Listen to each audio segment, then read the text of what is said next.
નમસ્કાર, હું પ્રાયોગિક પેસ સેન્ટરમાંથી ધોરણ 7માં ભણતી મકવાણા દ્રષ્ટિ છું. વિકસિત ગુજરાત 2047 સપનાઓના દીપ ઝળહળે નવો યુગ લઈને આવી ગયો. 2047નું ગુજરાત આજે વિશ્વના નકશાએ ઝળકી ગયો.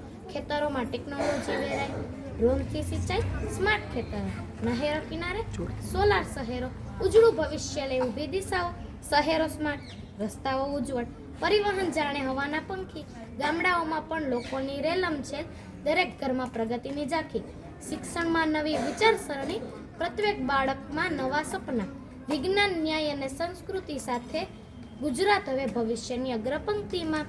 ઉદ્યોગોમાં ગતિ નવી છે ને, હરિયાળી ઉર્જા જીવન મંત્ર, સ્વચ્છ નદીઓ, ઉજળા કિનારા, પર્યાવરણ ક્ષેત્રે પ્રથમ કેન્દ્ર. 2047નું ગુજરાત એટલે એકતા, વિકાસ અને સંકલ્પ.